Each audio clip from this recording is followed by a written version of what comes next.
மலட அண்ணாமலை.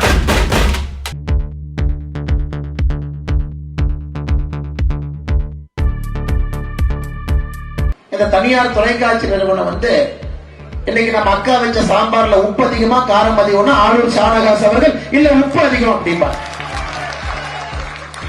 பாதி நேரம் தொலைக்காட்சி விவாதத்தில் அமர்ந்து கொண்டு பொய்யை பேசுவதை மட்டுமே தன்னுடைய முழு நேர வேலையாக வைத்திருக்கக்கூடிய ஆளுநர் ஷானவாஸ்.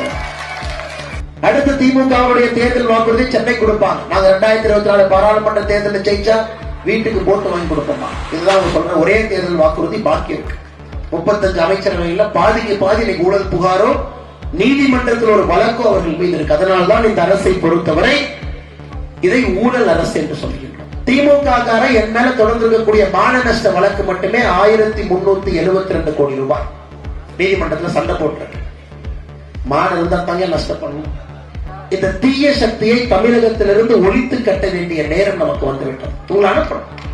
எந்த பிரயோஜனமும் யாருக்கு இல்லைங்க, எந்த பிரயோஜனமும்.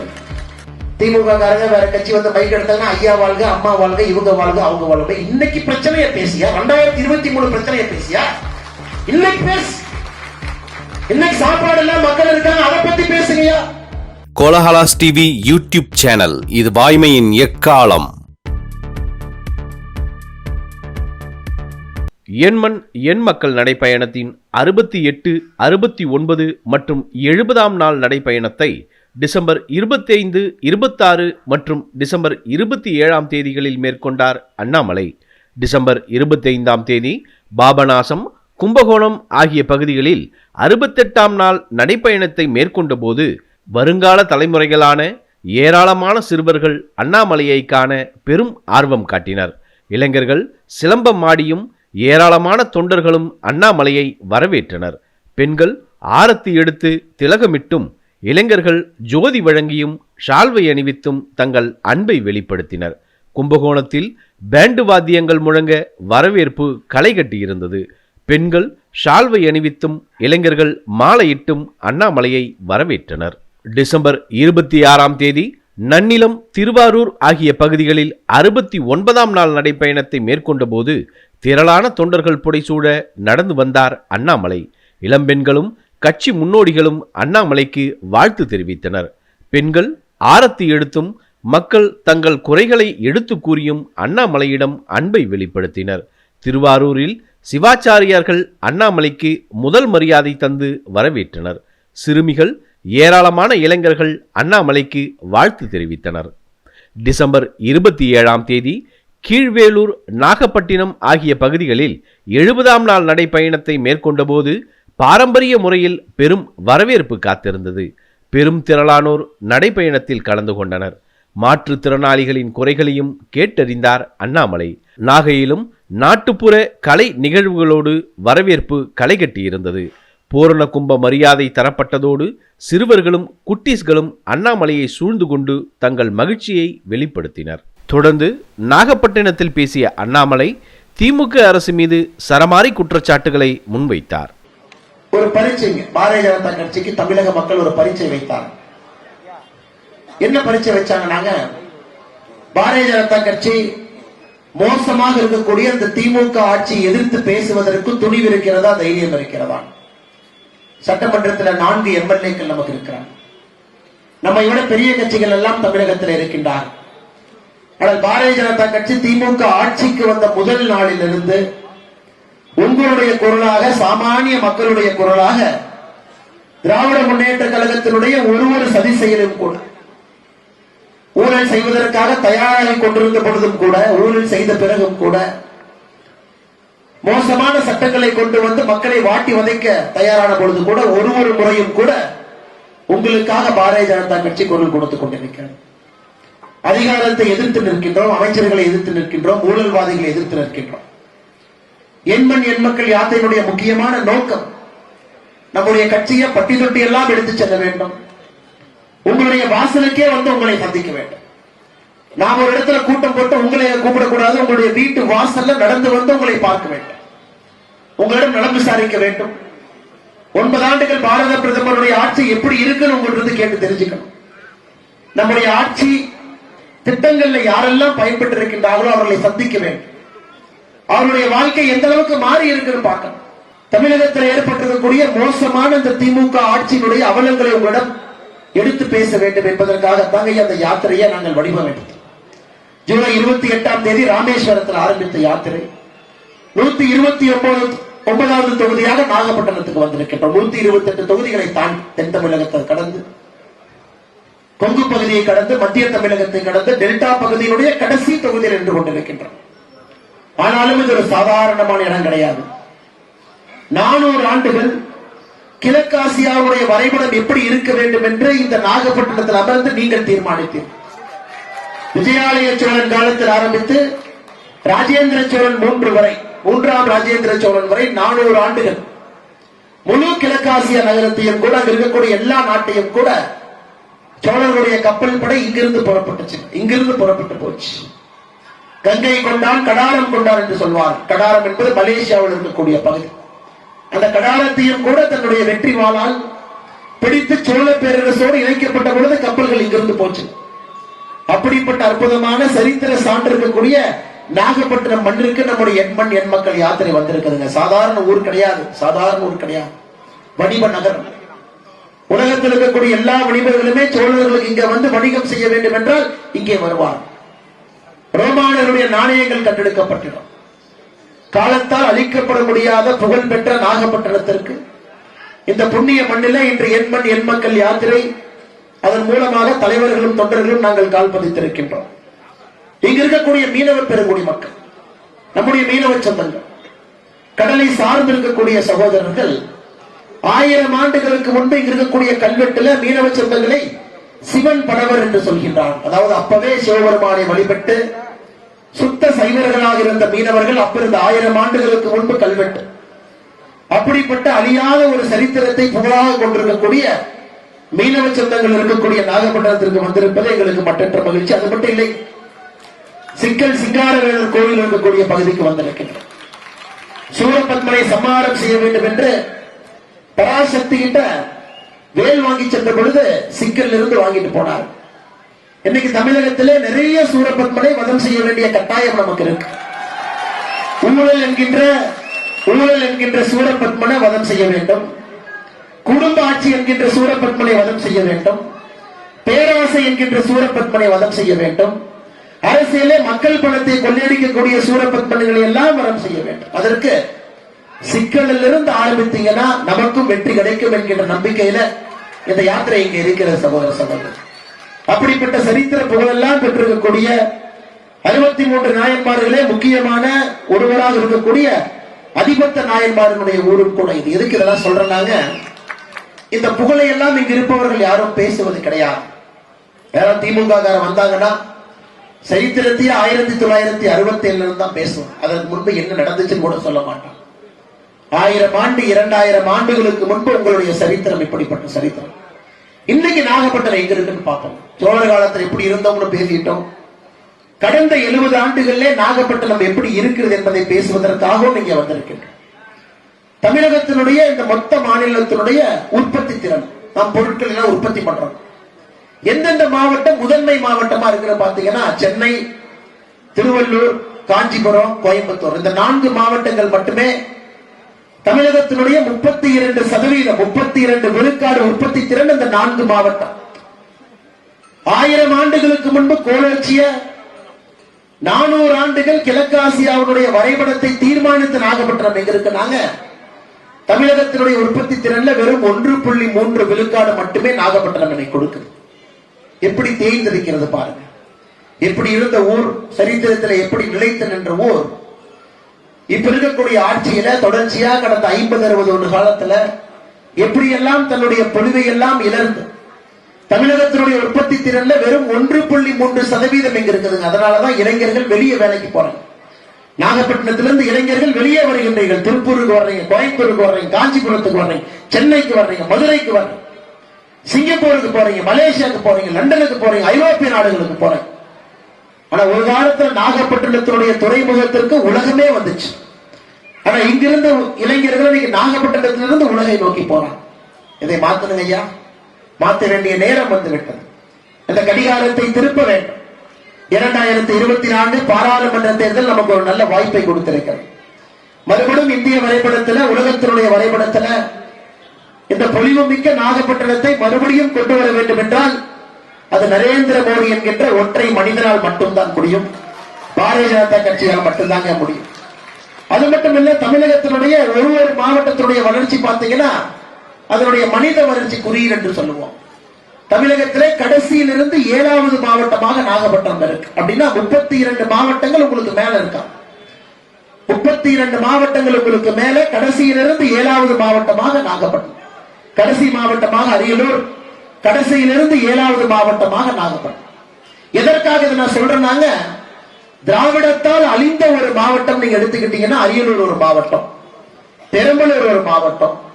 திராவிடத்தால் அழிந்த இன்னொரு மாவட்டம்னா நாகப்பட்டினம் மாவட்டம்.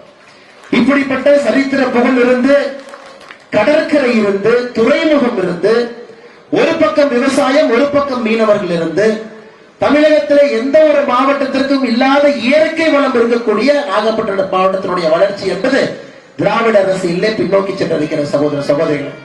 இதை சரிப்படுத்துவதற்கு நமக்கு ஒரு வாய்ப்பு, நமக்கு ஒரு நல்ல பாராளுமன்ற உறுப்பினர் வேணும். இந்த பாராளுமன்ற உறுப்பினருடைய ஒரே ஒரு சாதனை, கடந்த 5 ஆண்டுகள்ல உங்க எம்பி ஒரு சாதனை பண்ணியிருக்காருன்னாங்க, திருவாரூர்ல அவருடைய குடும்பத்தினுடைய திருமணத்தை நடத்திய பொழுது அதற்கு முதலமைச்சர் அவர்கள் தலைமை தாங்கினார். அவர் பண்ண முதல் சாதனை. 2வது சாதனை, தமிழகத்தில் இருக்கக்கூடிய எம்பிக்கள்ல பாராளுமன்றத்திற்கு மிக குறைவாக போனது உங்களுடைய எம்பி. ரொம்ப குறைவா போனது கருப்பண்ணனுடைய எம்பி எஸ்.எஸ். பழனிமாணிக்கம். அவர் தான் ரொம்ப குறை. இருக்கிற எம்பியிலேயே பாராளுமன்றத்திற்கு 49% தான் போனார், மிச்ச நேரம் போகவே இல்லை. 2வது மோசமான அட்டெண்டன்ஸ். நீங்க ஸ்கூல் குழந்தைங்களா இருக்கிறீங்களா? யாராவது எந்த கை தூக்க பார்க்கலாம்? ஸ்கூல் குழந்தைங்க அங்க இருக்காங்க. கண்ணு எவ்வளவு அட்டெண்டன்ஸ் இல்லைன்னா உங்களை பரிசு எழுத விட மாட்டாங்க. எவ்வளவு நீங்க அட்டெண்டன்ஸ் எடுக்கணும்? 70, 80, 90, 80, 70, 70. அந்த பாப்பா சொல்றாங்க, மாமா 70% எனக்கு அட்டெண்டன்ஸ் இல்லைன்னா மிஸ் பரிசு எழுத விட மாட்டாங்க. ஆனா உங்களுடைய எம்பியினுடைய லோக்சபா அட்டெண்டன்ஸ் 56%. அப்ப நீங்க 2024 பரீட்சை எழுத விடுவீர்களா, விடமாட்டீர்களா என்கின்ற கேள்வியை எண் மக்கள் யாத்திரையில நாகப்பட்டினத்துல உங்களிடம் கேட்பது என்னுடைய கடமையாக இருக்கிற சகோதர சகோதரிகளே, பெரியோர்களே, தாய்மார்களே. பாராளுமன்றத்துக்கே போறதில்லை. பாராளுமன்றத்துக்கு போனால்தானே மக்கள் பிரச்சனையை பேச முடியும், போனால்தானே துறைமுகத்தினுடைய பிரச்சனையை பேச முடியுங்க, போனால்தானே மீனவ சொந்தங்களுக்கு இருக்கக்கூடிய பிரச்சனையை பேச முடியும், விவசாய சொந்தங்களுக்கு இருக்கக்கூடிய பிரச்சனையை பேச முடியும். பாராளுமன்றத்திற்கே போகாத ஒரு எம்பியாக இருக்கக்கூடிய இந்த தொகுதியினுடைய நாடாளுமன்ற உறுப்பினர் அண்ணன் செல்வராஜ் அவர்கள் இருக்கிறார். சரி, எம்பி தான் போய் தொலைட்டு எம்எல்ஏ பத்தி பேசுவோம். நாகப்பட்டினம் எம்எல்ஏ பத்தி பேசுவோம். ஆளூர் ஷானவாஸ் அவர்கள் நாகப்பட்டினத்தினுடைய எம்எல்ஏ. அண்ணா இருக்காரு, எங்க இருக்காருன்னா சென்னையினுடைய டிவி ஸ்டுடியோல இருக்காரு, நாகப்பட்டினத்தில் இல்ல. அவர் சென்னையினுடைய டிவி ஸ்டுடியோல இந்த தனியார் தொலைக்காட்சி நிறுவனம் இன்னைக்கு நம்ம அக்கா வச்ச சாம்பார்ல உப்பு அதிகமா காரம் அதிகம்னா ஆளூர் ஷானவாஸ் அவர்கள் இல்ல உப்பு அதிகம் அப்படின்பா. இல்ல நம்ம சகோதரி வீட்டுல தயிர் புளிச்சு போச்சா புளிக்கலையா முதலாளி ஆளூர் ஷானவாஸ் இல்ல தயிர் புளிச்சு போச்சா. இதுக்காக ஒரு எம்எல்ஏ பெயர் நாகப்பட்டினத்தினுடைய எம்எல்ஏ டிவியில வரும்போது கீழே ஆளூர் ஷானவாஸ் நாகப்பட்டினத்தினுடைய எம்எல்ஏ என்று போட்டுக் கொள்வதற்காக ஒரு பொறுப்பு. ஆனா பாதி நேரம் தொலைக்காட்சி விவாதத்தில் அமர்ந்து கொண்டு பொய்யை பேசுவதை மட்டுமே தன்னுடைய முழு நேர வேலையாக வைத்திருக்கக்கூடிய ஆளூர் ஷானவாஸ் எம்எல்ஏ நாளே பிரயோஜனம் இல்லை, எம்பி நாளே பிரயோஜனம் இல்லை.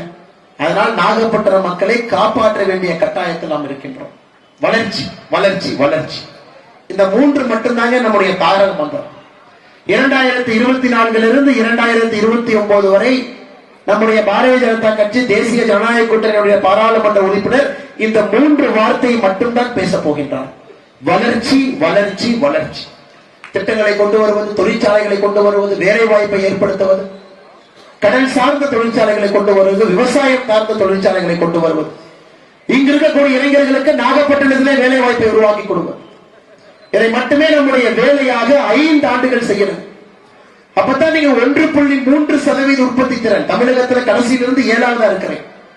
அதை மாற்றி அடுத்த 10 ஆண்டுகள் இலக்கு வைத்து முதல்ல இருந்து 5க்குள்ள வரணும்னாங்க 10 ஆண்டுகள் நமக்கு ஒரு நல்ல எம்பி வேணும். 10 ஆண்டு அத்தனை தொலைநோக்கு பார்வையோடு வேலை செய்ய வேண்டும்.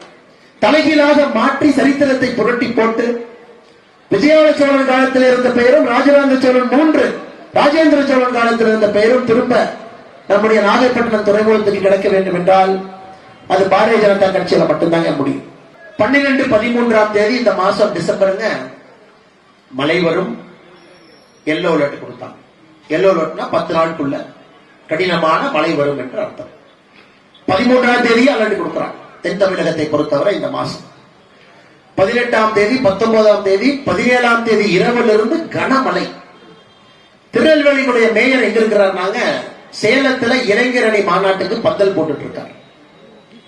முதலமைச்சர் எங்க இருக்காருன்னா இல்லம் தேடி முதல்வர் நிகழ்ச்சியை கோயம்புத்தூர்ல துவங்கி வச்சிட்டு இருக்காரு. சரி, மழைதான் வந்துருச்சு, மேயர் இல்ல, எம்எல்ஏ இல்ல, முதலமைச்சர் இல்ல, எப்பவாச்சும் வருவீங்கன்னா 19ஆம் தேதி முதலமைச்சர் டெல்லிக்கு போறாரு. இந்தி கூட்டணி மீட்டிங். அங்க போய் பஜ்ஜி போண்டெல்லாம் சாப்பிட்டுட்டு சரி வந்துட்டுமே போற போக்குல பிரதமர் நேரம் கேட்போம். பிரதமர் நல்லவர், போற போக்குல கேட்டா அவரு கொடுப்பாருன்னு பிரதமர்கிட்ட நேரம் கேட்கிறார். நல்ல பிரதமர், அவரும் நேரம் கொடுக்கிறார். 10:30 மணிக்கு இரவு நேரம் கொடுக்கிறார். என்னங்க பிரச்சனை வந்து சொல்லுங்க. அதையெல்லாம் பார்த்துட்டு சரி காலையில விமானத்திலாம் தூத்துக்குடி வருவார்னா விமானம் எடுத்துட்டு சென்னை போறார். மத்திய அரசினுடைய அதிகாரிகள் 20ஆம் தேதியே தூத்துக்குடிக்கு திருநெல்வேலிக்கு சென்று எந்த பிரச்சனை ஆய்வெல்லாம் செய்ய ஆரம்பிச்சிட்டாங்க. தமிழக அரசியல் வரலாற்றில் ஒரு பேரிடர் நிகழ்ந்த பிறகு மத்திய அரசினுடைய அதிகாரிகள் வந்த பிறகு 24 மணி நேரம் கழித்து தூத்துக்குடிக்கு சென்ற ஒரே முதல்வர் நம்முடைய முதலமைச்சர் மு க ஸ்டாலின். அதனால்தான் நாம் அனைவருமே வேண்டிக் கொள்ள வேண்டும். இவ்வளவு காலத்தில் நம்ம கனமான மழை வந்துச்சுன்னா போட்டை வச்சுக்கிட்டு தான் இங்கிருந்து அங்க போகணும். அடுத்த திமுகவுடைய தேர்தல் வாக்குறுதி சென்னை கொடுப்பாங்க. நாங்க 2024 பாராளுமன்ற தேர்தலில் ஜெயிச்சா வீட்டுக்கு போட்டு வாங்கி கொடுப்போம். இதுதான் சொல்ற ஒரே தேர்தல் வாக்குறுதி பாக்கி இருக்கு. நானும் ஒரு சட்டமன்றமாக செல்லும் பொழுது எல்லா தேர்தல் வாக்குறுதியும் படிச்சு காட்டுற எங்கேயுமே நிறைவேற்றல. இதுவரை கிட்டத்தட்ட 300 தேர்தல் வாக்குறுதியை தாண்டிட்ட எதுவுமே நிறைவேறும். என்ன தைரியத்துல நம்முடைய முதலமைச்சர் அவர்கள் 99% தேர்தல் வாக்குறுதியை நான் நிறைவேற்றி விட்டேன் என்று சொல்லுகின்றார். இது வியாதி தானுங்க. இந்த வியாதிக்கு ஒரு மருந்து இருக்கு. பொய் சொல்ற வியாதிக்கு. பொய் சொல்ற வியாதிக்கு மருந்து என்னன்னாங்க, முதலமைச்சர் அவர்கள் நைட்டு நல்லா படுத்து தூங்கணும். வாய் கொளராது, நாக்கிலே பொய் வராது. 99% தேர்தல் வாக்குறுதிகள் நிறைவேற்றவில்லை என்று சொல்ல வர்றதை நிறைவேற்றிட்டேன்னு சொல்றாரு. ஏன்னா முதலமைச்சரே சொல்றாரு திமுக காரங்களை தூங்க விட மாட்டாங்க. காலையில் எந்திரிச்சா நீங்க என்ன பண்ணுவீங்கன்னு எனக்கு தெரியல, அப்படியே படம் தான் எந்திரிக்கிறேன் நான் சொல்லிங்க. முதலமைச்சர் தான் சொன்னார் ஒரு 6 மாசத்துக்கு முன்னாடி. ஆனா முதலமைச்சருடைய இந்த வியாதிக்கு மருந்து என்னன்னா நல்லா படுத்து தூங்குனா பொய் பேசுவதை குறைத்து விட்டு உண்மை பேசுவார். மாநில அரசு தோற்றுவிட்டது. பேரிடரை சரியாக கையாள முடியவில்லை அவர்களால். ஏழை மக்களுக்கு சென்று சேரக்கூடிய திட்டங்களை நிறைவேற்ற முடியாமல் தத்தளித்துக் கொண்டிருக்கின்றார். குடும்ப ஆட்சி அவருடைய குடும்பம், கோபாலபுரத்து குடும்பம் மட்டும் நன்றாக இருக்கிறதோ தவிர வேற யாருமே நல்லா இல்லை. இந்தியாவில் நீங்க பாருங்க, இத்தனை முதலமைச்சர்கள், இத்தனை ஆட்சிகள் நடந்து கொண்டிருக்கிறது. எங்கேயும் கூட இருக்கக்கூடிய 35 அமைச்சர்கள்ல 11 அமைச்சர்கள் மீது ஊழல் வழக்கு எங்கேயுமே இல்லைங்க. இங்கதான் இருக்கு 35 அமைச்சர், 11 அமைச்சர் மீது ஊழல் வழக்கு, 11 அமைச்சர் மீது ஊழல் வழக்கு. நீங்க தான் அண்ணாமலை சொன்னாரு, பிஜேபி சொன்னாருன்னு தப்பா நினைச்சுக்காதீங்க. 11 ஊழல் வழக்கு நீதிமன்றத்திலே நடந்து கொண்டிருக்க. நான் சொல்லிங்க, நீதிமன்றத்துல வழக்கு இருக்கு 11. அப்படின்னா இருக்கிற அமைச்சர்கள் 33% அமைச்சர்கள், 33% அமைச்சர்கள் மீது ஊழல் வழக்கு. கல்லெடுத்து அடிச்சீங்கன்னா 3 அமைச்சர்ல 1 அமைச்சர் மீது ஊழல் வழக்கு இருக்கு. இவங்க எப்படி தமிழ்நாட்டை காப்பாற்ற போறாங்க? நாங்கள் 5 அமைச்சர்கள் மீது ஊழல் குற்றச்சாட்டு வைத்திருக்கின்றோம். 11 5 சேர்த்தீங்கன்னா 16, பாதி 35 அமைச்சரவையில் பாதிக்கு பாதி இன்னைக்கு ஊழல் புகாரோ நீதிமன்றத்தில் ஒரு வழக்கோ அவர்கள் மீது இருக்கு. அதனால்தான் இந்த அரசை பொறுத்தவரை இதை ஊழல் அரசு என்று சொல்கின்றோம். மக்களுடைய வரிப்பணத்தை திருடுவதற்காக. நான் ஒரே ஒரு கேள்வி கேட்கிறேங்கம்மா, இது யாரு சரியா சொல்றீங்கன்னு பார்க்கணும். ஏன் ஜிஎஸ்டி கட்டுறீங்களா? ஐயா அம்மா எல்லாம் ஜிஎஸ்டி கட்டுறீங்க, பெரியவங்க எல்லாம் கட்டுறீங்க. ஜிஎஸ்டியில எவ்வளவு மத்திய அரசுக்கு, எவ்வளவு மாநில அரசுக்கு ஐயா? சரி, அண்ணன் என்ன சொல்றாரு? பாதிக்கிறார். அண்ணே பாதி உங்களுக்கு பாதி அவங்களுக்குண்ணே. 18% ஜிஎஸ்டி இருந்தா 9 உங்களுக்கு 9 அவங்களுக்கு. அண்ணன் ஏதோ கடை வச்சிருக்காரு நினைக்கிறேன், கிட்டத்தட்ட கரெக்டா சொல்லிட்டார். அண்ணே அதுல ஒரு சின்ன மாற்றம் இருக்கு, பாதி இல்லை. ரூபாய் ஜிஎஸ்டில பணம் வருதுன்னா, அண்ணன் சொல்ற மாதிரி 18% ஜிஎஸ்டி கட்டிட்டீங்க, 100 ரூபாய் பணம் வருதுன்னா நேரடியாக 50 ரூபாய் மாநில அரசுக்கு, 50 ரூபாய் மத்திய அரசுக்கு. அந்த 50 ரூபாய் மத்திய அரசுக்கு போன பிறகு அதுல 21 ரூபாயை மறுபடியும் எடுத்து நிதி கமிஷன் மூலமாக மறுபடியும் மாநிலத்துக்கு வந்தது. நீங்க கரெக்டா கணக்கு பார்த்தீங்கன்னா 50 ரூபாய் நேரடியாக மாநில அரசுக்கும் 21 ரூபாய் நிதி கமிஷன் மூலமாக மாநில அரசு 71 ரூபாய் வந்தாச்சு. மிச்சம் இருக்கக்கூடிய 29 ரூபாய் தான் அப்ப நீங்க ஜிஎஸ்டி கட்டுற 100 ரூபாய்ல 50 ரூபாய் நேரடியாக, 21 ரூபாய் நிதி கமிஷன் மூலமாக மறைமுகமாக. அப்ப மோடி ஐயாக்கு போறது 29 ரூபாய் நீங்க கட்டுற 100 ரூபாய் ஜிஎஸ்டி. அந்த 29 ரூபாய் மோடி ஐயா என்னெல்லாம் பண்ணிருக்காருன்னு பார்க்கலாம். நாகப்பட்டினத்துக்கு என்ன பண்ணிருக்கான்னு பார்க்கலாம். நாகப்பட்டினத்துக்கு மட்டுமே பாரத பிரதமர் வழங்கிய 11 மருத்துவக் கல்லூரியிலே ஒரு மருத்துவக் கல்லூரி நாகப்பட்டினத்திற்கு. தேசிய நெடுஞ்சாலைகளுக்கு மோடி அரசு நாகப்பட்டினத்திற்கு மட்டுமே செலவு செய்திருக்கக்கூடிய தொகை 2300 கோடி ரூபாய்.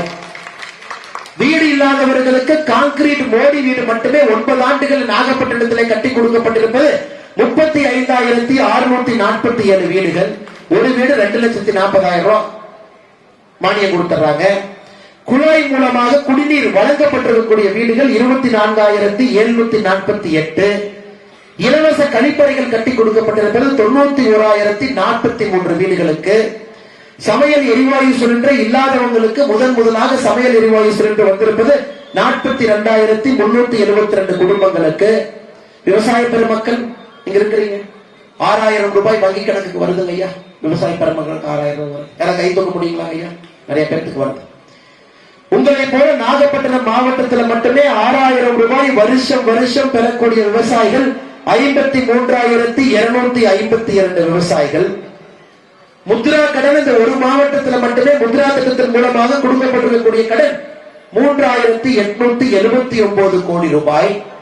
நாகப்பட்டினத்தில் மட்டுமே மோடி ஐயாவுடைய 5 லட்சம் மருத்துவ காப்பீடு பெற்றிருக்கக்கூடிய மனிதர்கள், சகோதர சகோதரிகள் 64,223 பேர்.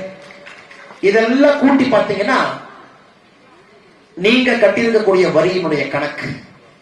இப்ப ஸ்டாலின் ஐயாட்ட கணக்கு அண்ணே 71 ரூபாய் கணக்கு கொடுங்க. 50 ரூபாய் நேரடியா வந்திருக்கு, 21 ரூபாய் சுத்தி வந்திருக்கு. நிதி கமிஷன் போய் சுத்தி வந்திருக்குன்னா ஸ்டாலின் ஐயா கணக்கு கொடுப்பாருன்னா, இப்ப ஸ்டாலின் ஐயா மாதிரி நான் பேசுறேன் கேளுங்க. ஸ்டாலின் ஐயா கணக்கு கொடுப்பார். ஜெகத் ரட்சகன் அவருடைய இல்லத்துல இன்கம் டாக்ஸ் அதிகாரிகள் ரைட் நடத்திய பொழுது 1,250 கோடி ரூபாய் வரி ஏய்ப்பு. அவர் நான் சொல்லுவார் 1,250 கோடி ரூபாய் வரி ஏய்ப்பு. பொன்முடி அண்ணன் வீட்டுல சமீபத்தில் அமலாக்கத்துறை ரைட் நடத்திய பொழுது 42 கோடி ரூபாய் வைப்பு நிதி. 42 கோடி ரூபாய் வைப்பு நிதி. அவர் யுஏஇல துபாயில யுனிவர்சல் பிசினஸ் வெஞ்சர் என்கின்ற கம்பெனியை 41 லட்சம் ரூபாய்க்கு வாங்கி 2022 110 கோடி ரூபாய்க்கு விற்கிறார். எல்லாம் கணக்குல நம்ம ஜிஎஸ்டி கணக்கு தான் வரி கணக்கு எழுதுவோம். அவருடைய ஒரே ஒரு ஃப்ராடு, பொன்முடியினுடைய ஒரே ஒரு ஃப்ராடு, யுனிவர்சல் பிசினஸ் வெஞ்சர் எஃபிசிட்டி என்கின்ற நிறுவனத்தை ஒரு பினாமி மூலமாக துபாயில 41,57,000 ரூபாய்க்கு வாங்கி 4 ஆண்டுகள் கழித்து 110 கோடி ரூபாய்க்கு விற்கிறார். எப்படி பாருங்க, லாட்டரி சீட் மாதிரி. அது 11 அமைச்சர்கள் செய்திருக்கக்கூடிய ஊழல்லாம் சேர்த்துக்கிட்டே வாங்க. டிஎம்கே பார்ட் 1 ஃபைல்ஸ்ல நாம் கொடுத்திருக்கக்கூடிய கணக்கு 3,21,000 கோடி ரூபாய் அவருடைய மதிப்பு. ஜெகத் ரட்சகன் அவர்கிட்ட மட்டுமே 60,000 கோடி ரூபாய் சொத்து. இந்தோனேஷியாவிலிருந்து, கொழும்புலிருந்து உலகம் முழுவதுமே அவர் வைத்திருக்கக்கூடிய துறைமுகங்கள். அதெல்லாம் தாண்டி பிடிஆர் நிதியமைச்சர் தான் அருமையா கணக்கு சொன்னார். அவர் கணக்கு தான் பெஸ்ட் கணக்கு, நம்ம கணக்கோட சிறந்த கணக்கு. மகனும் மருமகனும் 30,000 கோடி ரூபாய் கொள்ளடிச்சிருக்காங்க. கரெக்டான கணக்கு. எல்லாம் உங்களுடைய 21 ரூபாய் உங்களுடைய மறைமுகமாக வந்திருக்கக்கூடிய வரியும் 50 ரூபாய் நேரடியாக வந்திருக்கக்கூடிய வரி. இதுக்கு ஸ்டாலின் அவர்கள் கணக்கு, கொள்ளையடித்த பணத்துக்கான கணக்கு. இந்த பணம் எல்லாம் எங்க வந்திருக்காங்க ஐயா? தொழிற்சாலைகள் வந்திருக்கணும், நல்ல ரோடு வந்திருக்கு, அரசு மருத்துவமனையில தரமான சிகிச்சை வந்திருக்கணும், அரசு பள்ளிக்கூடங்கள்ல தரமான கட்டடங்கள். 13,000 பள்ளிகள்ல தமிழகத்துல வகுப்பறைகள் குறைவா இருக்கு. 13,000 பள்ளிகள்ல வகுப்பறைகள் குறைவு. அவங்க இதை ஒரே வகுப்பறையில 3 கிளாஸ் சேர்த்து வச்சிருக்கிறாங்க, அல்லது வகுப்பறைக்கு வெளியே இருக்கக்கூடிய மரத்து கீழே சொல்லிக் கொடுக்கிறாங்க. திருவள்ளூர்ல 2 வாரத்துக்கு முன்பு மரக்கிளை ஒடிந்து மாணவர்களுடைய தரை மீது விழுந்துச்சு. இதெல்லாம் பார்க்க அங்கே செல்ல வேண்டிய பணம் சில பேருடைய பாக்கெட்டுக்குள்ள போயிட்டு இருக்கு. இதை நான் சொல்றதுக்காக திமுக என் மேல தொடர்ந்து இருக்கக்கூடிய மான நஷ்ட வழக்கு மட்டுமே 1372 கோடி ரூபாய் நீதிமன்றத்தில் சண்டை போட்டிருக்கு. மான இருந்தா தாங்க நஷ்டப்படணும். நான் அதை சொல்லிட்டேன். என் மேல மான நஷ்ட வழக்கு வேற திறந்து வச்சிருக்காங்க. சோ ஒரு நீதிமன்றமா போய் மாசத்துக்கு 2 வாய்தா போய் கோர்ட்ல சண்டை போற 1372 கோடி ரூபாய் எனக்கு கேட்டிருக்காங்க. ஒருத்தர் 200 கோடி கேட்டிருக்காங்க, நம்ம 200 கோடி இருக்கிற மாதிரி. அதனால சகோதர சகோதரிகளே, இந்த தீய சக்தியை தமிழகத்திலிருந்து ஒழித்து கட்ட வேண்டிய நேரம் நமக்கு வந்துவிட்டது. உங்களை அனுப்பணும். எந்த பிரயோஜனமும் யாருக்கு இல்லைங்க, எந்த பிரயோஜனமும். நமக்கு நேரம் இருக்குன்னா 2 மணி நேரம் வரவு செலவு கணக்கெல்லாம் நம்ம பேசலாமே. எப்படி டாஸ்மார்க் என்கின்ற ஒரே ஒரு சாராய கடை திமுக நடத்தக்கூடிய டிஆர்பி ராஜாவுடைய சாராய ஆலைக்கும் ஜெகத் ரட்சகனுடைய சாராய ஆலை தயாரிக்கக்கூடிய சாராயத்தை மட்டுமே 40% தமிழகத்தினுடைய டாஸ்மார்க் வாங்குறாங்க. அப்ப டாஸ்மார்க் நடக்கிறது ஏதோ வருமானத்துக்காக அதுல இருந்து வரி போட்டு உங்களுக்கு வீடு கட்டி கொடுக்கறதா இல்லைங்க. தமிழகத்திலே 5500 டாஸ்மார்க் கடைகள் நடத்தப்படுவதே டிஆர் பால் அவருடைய சாராய ஆலையும் ஜெகத் ரட்சகனுடைய சாராய ஆலையிலே உற்பத்தி ஆகக்கூடிய பியரையும் லிக்கரையும் விஸ்கியும் அதை வாங்கி விற்பதற்கு ஒரு கடை வேண்டும். அதனாலதான் தமிழகத்தில் டாஸ்மார்க் கடை இருக்கு. இதே முதலமைச்சர் எதிர்கட்சி தலைவராக இருக்கும்போது கருப்பு சட்டையை போட்டுக்கிட்டு டாஸ்மார்க் மூடுன்னு அவரே நின்றார். இன்னைக்கு பாரதிய ஜனதா கட்சி டாஸ்மார்க் மூடுங்க, கல்லுக்கடையை திறந்து விடுங்க, 1 லட்சம் கோடி ரூபாய் அதன் மூலமாக வருமானத்தை எப்படி கொடுப்பது என்கின்ற வெள்ளை அறிக்கையை நாம் சமர்ப்பித்தும் கூட டாஸ்மார்க் கடையை ஒரு கடையை மூடாம முதலமைச்சர் அவர்கள் அடம்பிடிக்கிறார் என்றால் இது உங்களுடைய வருமானத்திற்காகவும் அதன் மூலமாக உங்களுடைய வாழ்க்கை தரத்தை உயர்த்துவதற்காக டாஸ்மார்க் இல்லை. திமுக காரங்க நடத்தக்கூடிய சாராய ஆலை நன்றாக இருக்க வேண்டும் என்பதற்காக. இதை தாண்டி இன்னொன்னு சொல்றேன், ரொம்ப சிம்பிளா சொல்றேன். 2020 தமிழகத்திலே ஒரு மனிதனுடைய தனிநபர் வருமானம் இத்தனை பேர் இருக்கு. தமிழ்நாட்டில் 8 கோடி பேர் இருக்கும். ஒருவருடைய தனிநபர் வருமானம் 2,40,000 ரூபாய். அப்படின்னா ஒருத்தர் எடுத்துட்டீங்கன்னா 2,40,000 வருமானம், மொத்த வருமானத்தை கணக்கு போட்டு தமிழகத்தினுடைய தனிநபர் வருமானம் 2,40,000. சரி, தமிழகத்தில் சில மாவட்டங்கள் மேல இருக்கும், சில மாவட்டங்கள் கீழே இருக்கும், எல்லா மாவட்டமும் சமமா இருக்காது. திருவள்ளூர் மாவட்டம் நம்பர் 1. திருவள்ளூர் மாவட்டத்தினுடைய தனிநபர் வருமானம், நீங்க யாராச்சும் நாகப்பட்டினத்தில் பிறந்திருக்கக்கூடிய சகோதர சகோதரி திருவள்ளூர்ல பிறந்திருந்தா உங்களுடைய தனிநபர் வருமானம் என்பது 3,84,000. ஒருவேளை நீங்க கோயம்புத்தூர்ல பிறந்துட்டீங்க அப்படின்னா 3,35,000 தனிநபர் வருமானம்.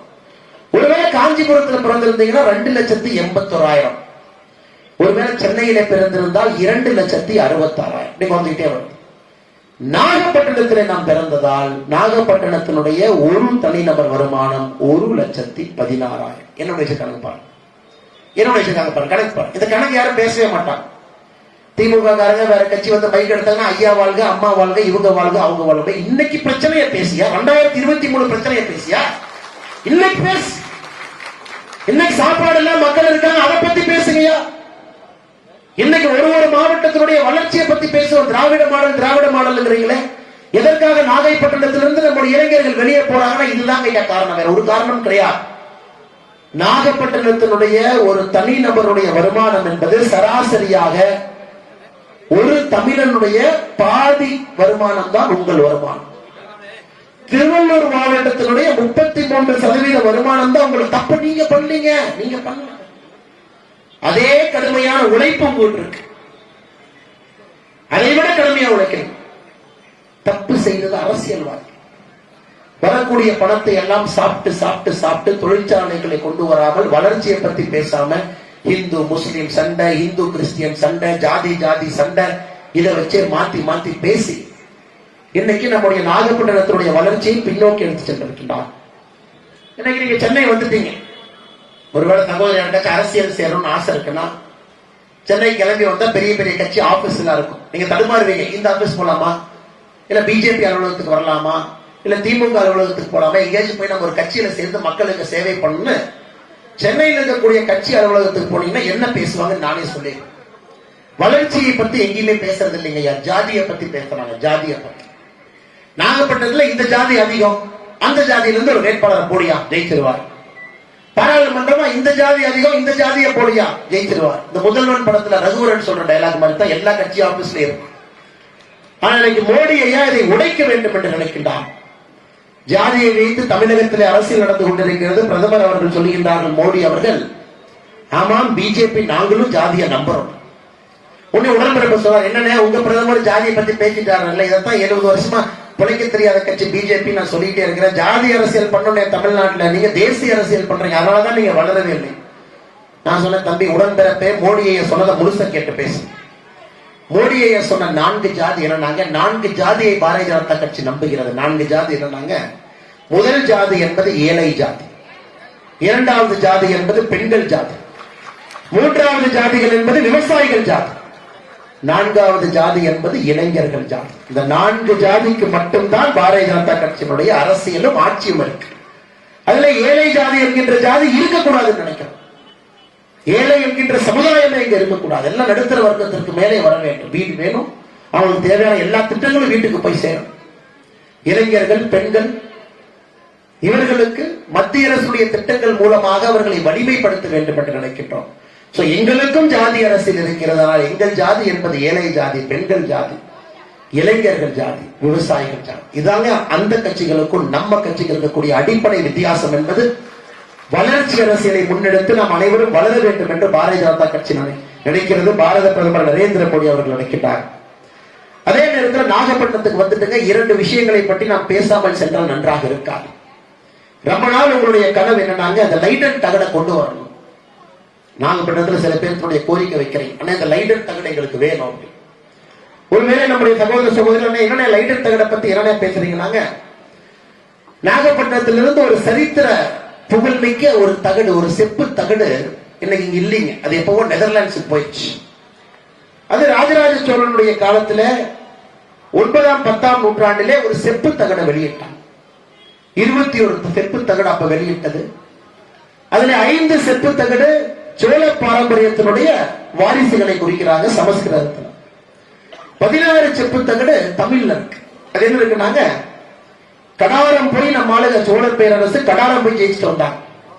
அங்க இருந்து சூடாமணி பௌத்த மன்னன் இங்க வந்து நாகப்பட்டினம் பக்கத்தில் இருக்கக்கூடிய ஆனைமங்கலத்துல நான் ஒரு புத்த விகாரத்தை கட்டுகின்றேன் என்று கேட்ட பொழுது இங்க இருக்கக்கூடிய சோழ பேரரசு புத்த விகாரம் கட்டுவதற்கு அனுமதியும் கொடுத்து 26 கிராமங்களுடைய வருவாயை கொடுத்தார். அதை இந்த 16 செப்பு தகடுல ஒரு அக்ரிமெண்ட் போட்டிருக்கிறாங்க. சோழர்களும் அங்கிருந்த கடார அரசு அந்த 16 செப்பு தகடும் 5 செப்பு தகடும் வாரிசு செப்பு தகடும் 21 செப்பு தகடு நெதர்லாண்ட்ஸ்ல இருக்கக்கூடிய லைடன் பல்கலைக்கழகத்துல எவனோ கொண்டு போய் வச்சுட்டாங்க ஆங்கிலேயர்கள் இருக்கும்போது. அதை கொண்டு வருவதற்கு பாரத பிரதமர் நரேந்திர மோடி அவர்கள் போராடி செப்பு தகடு மறுபடியும் இங்கே வர வேண்டும். உங்களுடைய சரித்திரங்க அது பாரதிய ஜனதா கட்சி முயற்சி எடுத்துக் கொண்டிருக்கின்றோம். நீங்க பார்த்திருப்பீங்க 1967 இருந்து 2014 வரை 37 வருஷத்துல காணாம போன சிலைகள்ல மொத்த சிலைகள் 13 தான் திரும்ப வந்துச்சு. இந்திய பேரரசு 1967 இருந்து 2014 வரை 13 நம்முடைய சாமியை கொண்டு வந்தான். 2014 இருந்து 2023 இன்று வரை 412 சிலைகளை நாம் கொண்டு வந்திருக்கின்றோம். 13 412. அதுல மிக மிக முக்கியமானது இந்த லைடன் செப்பு தகடு. அதை கொண்டு வருவதற்கு பாரதிய ஜனதா கட்சி தொடர்ந்து முயற்சி. இங்க தமிழை பத்தி தமிழ் கலாச்சாரத்தை பேசுறவங்க அதை பத்தி தெரியவே தெரியாதுங்க. என்ன செப்பு தகடு கூட தெரியாது அந்த கட்சிகளுக்கு. ஆனா இதை கொண்டு வந்து இங்கே வைத்தால் அது உங்களுடைய பாரம்பரியம், மூதாதையருடைய பாரம்பரியம். இன்னைக்கு நமக்கும் அதுக்கும் சம்பந்தம் இல்லை என்று நினைத்தாலும் கூட உங்களுடைய தாத்தா காலத்தில் அதெல்லாம் இருந்தது. அதை கொண்டு வருவதற்கு பாரதிய ஜனதா கட்சி முயற்சி எடுக்கும் என்கின்ற உறுதிமொழியை உங்களுக்கு நாகப்பட்டினம் மண்ணிலே பாரதிய ஜனதா கட்சி சார்பாக கொடுத்துவிட்டு சமீபத்தில் நீண்ட நாள் உங்களுடைய கோரிக்கை 1960 வரை நமக்கும் ஜஃப்னா மேல கப்பல் போக்குவரத்து இருந்துச்சு. புயலின் காரணமாக பக்கல் போக்குவரத்து தடைப்பட்டுச்சு. நிறைய ஊர் கேட்டாங்க, இலங்கையிலிருந்து கப்பல் போக்குவரத்து வேண்டும் என்று சென்னை கேட்டாங்க, எல்லா இடத்திலுமே கேட்டாங்க. ஆனா பாரத பிரதமர் நரேந்திர மோடி அவர்கள் ஒரு விஷயத்துல தெளிவா இருந்தார். இந்தியாவிலிருந்து கப்பல் போக்குவரத்து இலங்கைக்கு போகுதுன்னா அது சோழ பேரரசனுடைய சின்னமாக இருக்கக்கூடிய நாகப்பட்டினத்திலிருந்து தான் அந்த கப்பல் சேவை ஆரம்பிக்க வேண்டும் என்று சொல்லி 2023 செப்டம்பர் மாதத்துல நாகப்பட்டினம் துறைமுகத்திலிருந்து கணக்கேசன் துறை துறைமுகத்துக்கு 60 கடல் மைல் 3 மணி நேரத்திலிருந்து 4 மணி நேரத்தில் இந்த கப்பல் அங்க போய் சேரும். அந்த சேவையை ஆரம்பித்திருக்கின்றோம். இன்னைக்கு வானிலை காரணமாக அந்த சேவை ரத்து செய்யப்பட்டிருக்கிறது சைக்ளோன் இந்த நேரத்தில். அது குறிப்பாக நம்முடைய பாரத பிரதமர் நரேந்திர மோடி அவர்கள் நாகப்பட்டினத்தினுடைய மக்களுக்கு கொடுத்திருக்கக்கூடிய பரிசு. இப்ப இலங்கையிலிருந்து வர ஆரம்பிச்சாங்கன்னா நம்ம டூரிஸ்ட் வர ஆரம்பிக்கும். யோசிச்சு பாருங்க, இந்த கப்பல் திரும்பி வரும்போது இலங்கைக்காரர்களை கொண்டு வரும், இலங்கை தமிழர்களை கொண்டு வரும், வடகிழக்கு பகுதியில் இருக்கக்கூடிய தமிழர்கள் வருவாங்க. நமக்கும் அவர்களுக்கும் இருக்கக்கூடிய தொப்புள் கொடி உறவு மறுபடியும் நம்முடைய நாகப்பட்டினம் துறைமுகத்திலிருந்து மறுபடியும் அந்த தொப்புள் கொடி உறவை புதுப்பிக்கிறதுக்கு நம்முடைய பாரத பிரதமர் நரேந்திர மோடி அவர்கள் இந்த சேவை ஆரம்பிச்சிருக்கிறாங்க. உங்கள் அனைவரின் சார்பாக நம்முடைய பாரத பிரதமர் நரேந்திர மோடி அவர்கள் நன்றியை தெரிவித்து 2 முறை ஒத்தி வைத்தும் கூட இந்த அற்புதமான யாத்திரைக்கு ஆரம்பத்திலிருந்து கடைசி வரை பெரிய எழுச்சியோடு வந்திருக்கக்கூடிய தாய்மார்கள், குழந்தைகள், இளைஞர்கள், இல்லத்தரசிகள், ப்ரொஃபஷனல்ஸ் நிறைய பேர் வெளியூர்ல வந்திருக்கிறாங்க. சாதாரண மக்கள் வேலை செய்யறவங்க கடையெல்லாம் சாத்திட்டு இந்த யாத்திரையில பங்கெடுப்போம் என்று சாதாரண சகோதர சகோதரிகள் கடையெல்லாம் மூடிட்டு வந்திருக்கிறாங்க. நான் வரும்பொழுது பார்த்தேன்னா டீ கடை வேகமா மூடிட்டுன்னு ஒரு அண்ணன் கடை பேசிட்டே வந்தான். நீங்க தாங்க எங்க நம்பிக்கை, நீங்க தான் எங்களுடைய சொத்து. எப்ப நீங்க இந்த யாத்திரையை உங்களுடைய யாத்திரையாக நினைக்கின்றீங்களோ அன்னைக்கே இந்த யாத்திரை வெற்றி பெற்று விட்டது. அதனால இங்க வந்திருக்கக்கூடிய எல்லா சகோதர சகோதரிகளுக்கு, பெரியோர்களுக்கு, தாய்மார்களுக்கு, பத்திரிகை நண்பர்களுக்கு என்னுடைய அற்புதமான நன்றிகளை, வணக்கங்களை உங்களுக்கு தெரிவித்து, நிறைய பேர் பாரதிய ஜனதா கட்சிக்காரங்க இல்லைன்னு எனக்கு தெரியும். அந்த பாயிண்ட்க்கு வர்றேன், அதுதான் ஜெயித்துக்கிட்டு இருக்கேன். நிறைய பேர் இங்க பாரதிய ஜனதா கட்சியினுடைய கட்சி இல்லைன்னு எனக்கு தெரியும். ஆனா இந்த யாத்திரைக்கு சும்மா வந்தேன், எட்டி பார்க்கலான்னு வந்தேன், என்ன பேசுறீங்கன்னு பார்க்கலான்னு வந்தேன். பெரிய கூட்டம் வருதுன்னு சொன்னாங்களே, நாகப்பட்டினத்துல போய் என்னதான் நடக்குதுன்னு பார்ப்போம். ஐயா, உங்களுடைய நம்பிக்கை எங்களை மெய்சில் நிற்க வைக்கிறது. அப்படிதான் ஒரு கட்சி வளரும். மாற்று கட்சியில் இருந்தேன், கரை வேட்டியை கழட்டி வச்சுட்டு நார்மல் வேட்டியை கட்டிட்டு வந்து பாக்குறேன் நான். அப்படியே சில திமுக தான். நீங்க திமுக திட்டினா கூட நான் வந்து கேட்க வந்திருக்கிறேன். நான் திமுக எப்போதுமே திட்டியதில்லை சகோதர சகோதரி. திமுகவுடைய தலைவர்களை நான் திட்டி பேசிக் கொண்டிருக்கின்றேன். அவர்கள் செய்வது தவறு. தொண்டர்களை பற்றி எப்பொழுதும் தவறாக பேசியவர் நான் கிடையாது. ஆனால் எப்படிப்பட்ட மனிதர்கள் இதில் கலந்திருந்தாலும் கூட நாங்கள் உங்களிடம் எதிர்பார்ப்பது ஒரே ஒரு முறை, ஒரு நம்பிக்கையை 2024 மோடி என்கின்ற மனிதர் மீது ஒற்ற நம்பிக்கை வைக்கும். காஷ்மீரில் இருந்து, வடகிழக்கில் இருந்து, ராஜஸ்தானில் இருந்து, சத்தீஸ்கர்ல இருந்து, மத்திய பிரதேசத்தில் இருந்து, எல்லா பக்கம் மகாராஷ்டிராவில் இருந்து, தெலுங்கானாவில் இருந்து, கர்நாடகாவில், புதுச்சேரி, மோடி என்கின்ற ஒற்றை மனிதரின் மீது மக்கள் ஒரு முறை நம்பிக்கை வச்சு ஓட்டு போடுறாங்க. அதன் பிறகு அவர்களுடைய ஓட்டை மாற்றி போடுறதே இல்லை. இந்த முறை நாகப்பட்டினத்துல பாராளுமன்ற தொகுதியில ஒரு முறை அந்த நம்பிக்கையை நீங்கள் பாரத பிரதமர் நரேந்திர மோடி அவர்கள் மீது நீங்கள் வைக்க வேண்டும் என்கின்ற அன்பான வேண்டுகோளை வைத்து கோலஹலாஸ் டிவி யூடியூப் சேனல், இது வாய்மையின் எக்காலம்.